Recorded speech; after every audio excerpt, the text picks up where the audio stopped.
In the name of Allah Almighty, who is the most beneficent and most merciful. Assalamu alaikum my dear students. अब ये poem के हवाले से last lecture है, इसमें हम MCQs यानी मल्टीपल चॉइस क्वेश्चंस करेंगे कि आपने जो टेक्स्ट पढ़ी है उसमें से आपको कितना याद है, कितना पता है, कितना आपने कीनली उसको पढ़ा है। ये इस चीज़ का एक जो है अकाउंटेबिलिटी होती है। तो पहला चीज़ वही तरीका, पहले आराम से आप लाइन क्वेश्चन देखेंगे क्या है, फिर चारों ऑप्शंस को, फिर जो राइट होगी फिर उसकी तरफ जाए। Don't try to jump at the conclusion without reading other, so you pay a proper heed towards each and everything. There might be a common trap for you, so be aware. There might be very similar situation, similar like situation, but the exact one is only one. So be careful and make it a habit just to be patient and read all the 4 options, then you go to conclusion. So please, what is the main theme of the Echoing Green? War and conflict, जंग और नहीं, the struggle for power नहीं, ऐसा कुछ भी नहीं है इसमें। आइसोलेशन, तन्हाई नहीं नहीं नहीं, वो भी नहीं, वो तो रौनक थी बच्चों की। द साइकिल ऑफ लाइफ, या डिफरेंट फेजेस ऑफ लाइफ को बचपन से बुढ़ापे तक का बताया गया है, it is the theme. Who is old John in the poem, वो कौन है? A young boy playing on the green नहीं, वो तो बुढ़ा बाबा है, वो जो बैठा हुआ है बच्चों को देख रहा है। A wise bird singing in the tree, oh no no no, John तो इंसान है। A farmer working in the fields, no, कोई किसान, या मैं किसान का आपको बेटा एक सिनोनिम दे रहा हूं, बड़ा प्यारा सा है, रहा नहीं गया, पीजेंट। पीजेंट, ये स्पेलिंग्स है PEASENT। बेटा ये जो मैं वर्ड्स आपको दे रहा हूँ प्लीज़ इसे आपने नोट करने हैं और बुक के उस साइड पे या अपनी कोई बुक बनाए उसका या नोटबुक के अंदर एक हिस्सा रख ले जिसमें आपने इस तरह जो आपने रोज़ रोज़ आप वोकैबुलरी सीखते हो ना उस हिस्से में डाल दिया करें डेट वाइज, फिर आपको चीज़ें याद रहेगी। आप जब खुद लिखोगे फिर उसकी आप उसके ऊपर पैरा भी देंगे, और जो नई चीज़ सीखें बेटा उसे यूज़ किया करो। अगर आप चाहते हैं ये परमानेंटली आपकी पर्सनालिटी का हिस्सा बन जाए और आप इससे आपका एसेट बन जाए, असासा बन जाए, तो then you have to use that. जो चीज़ सीखी है उसे यूज़ करना पड़ेगा आपको। तो an elderly man watching the children play, ये हो गया जी इसकी right option. What does the rising sun symbolize, वो तुलू होता हुआ सूरज किस चीज़ की अलामत है? The end of life, no, youth and energy. अच्छा, कहीं आके ये कंफ्यूज कर सकती है, बट हमें इम्पेशेंटली आगे पढ़ना चाहिए। द डिस्ट्रक्शन ऑफ नेचर, नहीं ऐसी तो कोई चीज़ नहीं हुई। The beginning of a journey, या it is childhood is the beginning of journey of life. What happens when the sun sets? What happens when the sun sets? बेटा मैं लास्ट वाले पे मैं कंफ्यूज हूँ, आई एम सॉरी। मैं youth and energy mistakenly I just told you, ये beginning of journey नहीं है, ये यूथ है, जवानी, क्योंकि दोनों स्टेजेस दिखाई है ना, इसलिए मैंने पहले इस पे रुका हूँ। तो मिस्टेकली मैं फिर बी पे चला के, no not B but C, youth and energy. ये गेम्स वगैरह जो है ये रिफ्लेक्शन है जवानी की और तवानाई की। माई मिस्टेक बेटा। What happens when the sun sets, क्या होता है जब सूरज ग़ुरूब होता है? The old people start singing, no. The birds become louder? No. The children play even more? No. The children stop playing and rest? Yes. What does the word echoing suggest in the poem? यानी ये जो बाज़ गश्त है, गूंज है, ये किस चीज़ को सजेस्ट कर, क्या किस चीज़ की तरफ ये इंडिकेशन दे रहा है, क्या इंडिकेट कर रहा है? The repetition of Joy across generations? No. The sound of people arguing, लोग एक दूसरे से बहस कर रहे हैं आवाज़ें? No. The fading of happiness, लताफत खुशी का मतम पड़ना? No. और the loud cries of birds. अब यहाँ पर देखें बेटा, repetition of joys across generation और loud cries of birds, क्योंकि परिंदे तो उसके अंदर हैं, परिंदे तो उसके अंदर मौजूद हैं, बट लताफते, क्योंकि मैरी कौन कौन सी चीज़ें? Merry, happy, pleasures, energy, everything is indicating that the repetition of joy across generation. यानी लाइफ साइकिल है ना इसके अंदर, तो ज़िंदगी के आप जब बचपन से निकलते हो ना, तो एक और जो आपके बाद वाले बचपन में आ जाते हैं, फिर आप आगे जाते हो तो आपकी जगह जवानी में वो आ जाते हैं। तो ये पूरा एक लाइफ साइकिल है, इसका दोहराया जाना, ये एक्विंग का यहाँ पर मतलब है कि बाद वही चीज़ लौट के आना, मतलब कि एक नई नस्ल का आ जाना। What kind of mood does the poem begin with? ये जो नज़्म है पर्टिकुलर वन, ये जो हम पढ़ रहे हैं, ये किस मूड से शुरू होती है?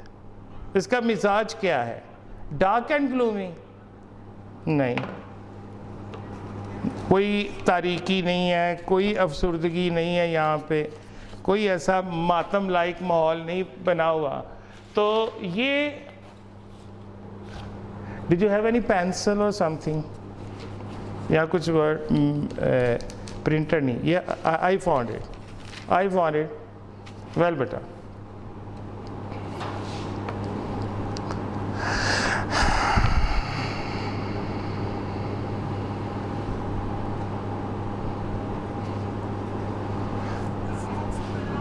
So what kind of mood does the poem begin with? Dark and gloomy? नहीं. Angry and chaotic? chaotic होता है अबतरी, disorderly form में होना, नहीं, ये भी नहीं है। Mysterious and eerie? No, ना कोई पूरी सरारियत है, ना कोई odd strange चीज़ है। So joyful and lively? Yeah, it is. What literary device is used in the sun does descend? ये जो लिटरेरी एक डिवाइस यूज़ किया है, फिगर ऑफ स्पीच कहते हैं, वो कौन सा फिगर ऑफ स्पीच की तरफ ये इशारा कर रहा है? अभी हमने इसके ऊपर बात की है, ये पर्सोनिफिकेशन बता रहा है, यानी ना ये सिमिली है, ना मेटाफर है, ना हाइपरबोल है, ये पर्सोनिफिकेशन है। So how does the poem reflect the passage of time? किस तरह से ये नज़्म जो है वो अक्कासी करती है वक्त के गुजर जाने की, कैसे वक्त गुजर जाता है? By showing the movement from morning to night? नहीं। By describing different seasons? By focusing only on the present moment? Or by talking about historical events? So by describing different seasons, by showing the movement from morning to night, that is, by showing the movement from morning to night, ये आपका बेटा option हुआ। ये reflection है इस passage में वक्त की, कि सुबह से शाम, मतलब शाम होती है तो दिन ख़त्म होता है, फिर रात आ जाती, फिर डिज़र्टेड ग्राउंड्स हैं। तो ये बयान जाहिर कर रहा है यहाँ पर सुबह से लेकर रात तक की एक्टिविटी को।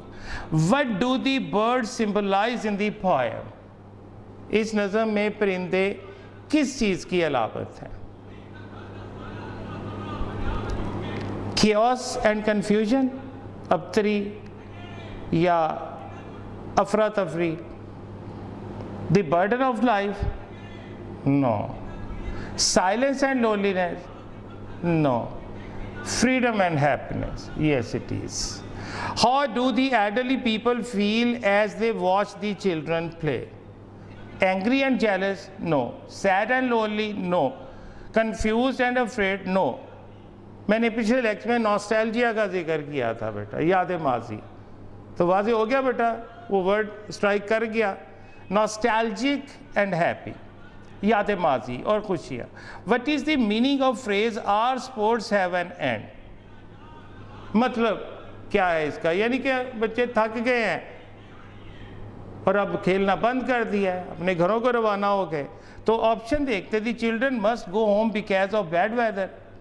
नहीं, थक के गए हैं। The children are punished for playing too much. नहीं, खुशी खुशी गए हैं, अपनी अम्मियों की गोदों में जाके वो गए हैं, इस दुनिया की जन्नत में चले गए हैं।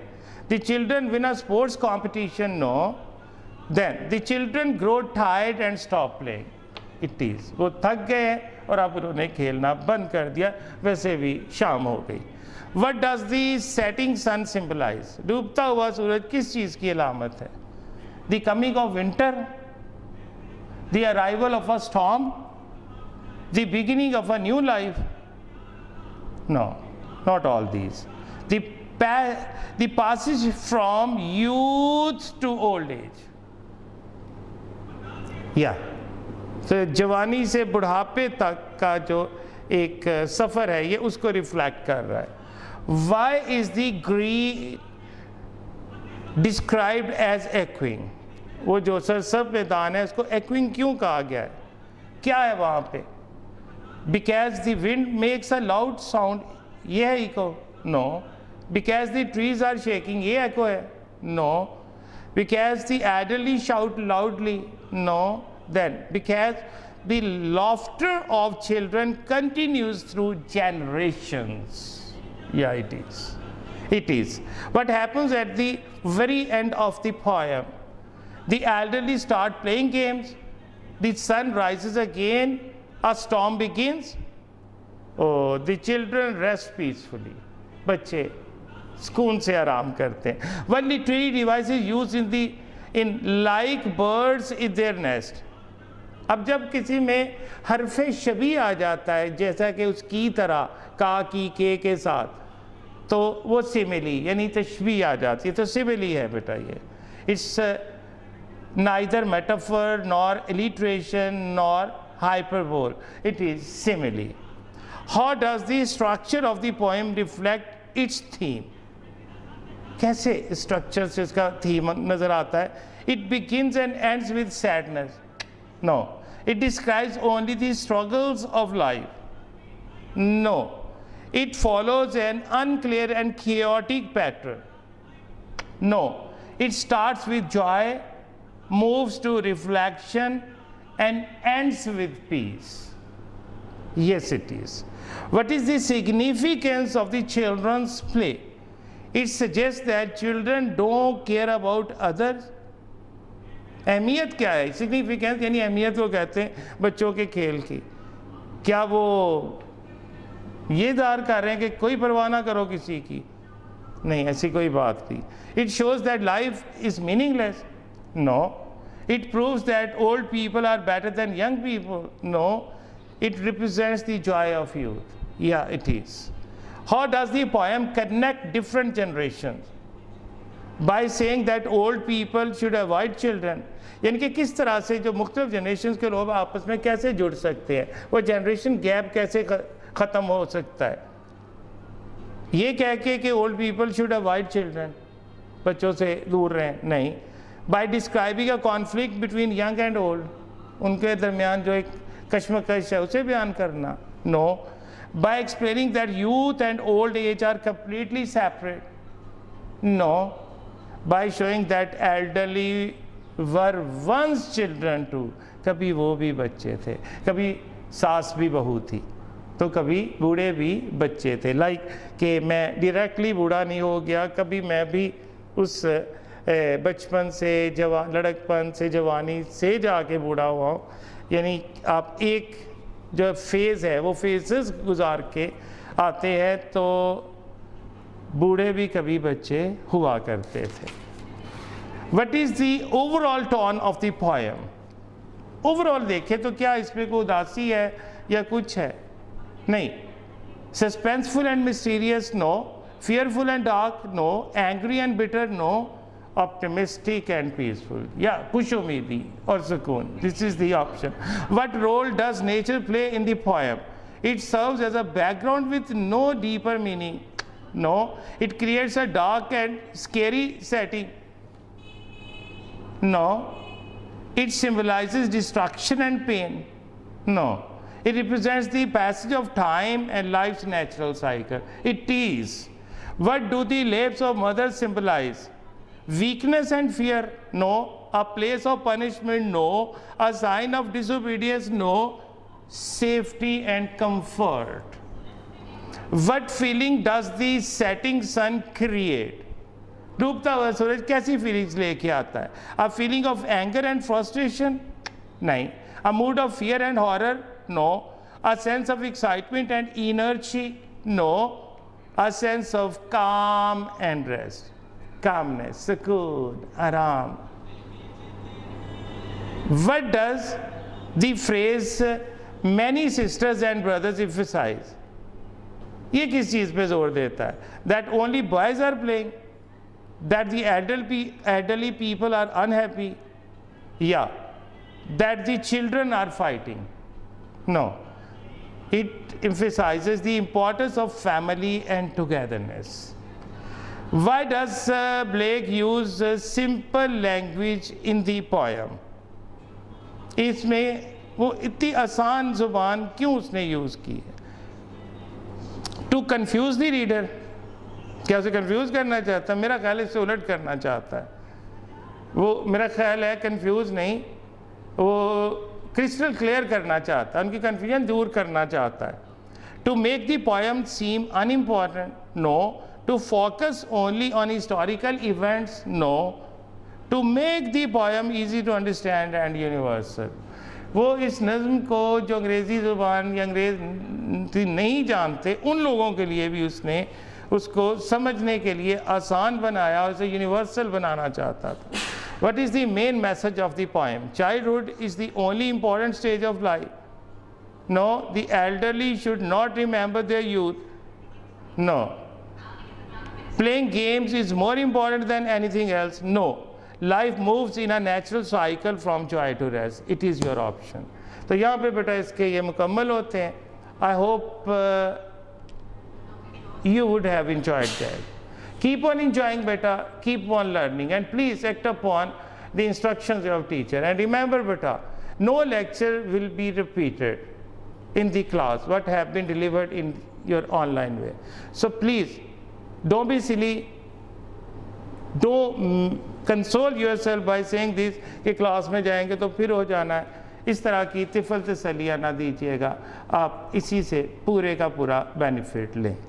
मिलेंगे इंशाल्लाह वेरी सून अगले लेक्चर में. Till then stay blessed. अल्लाह हाफिज़.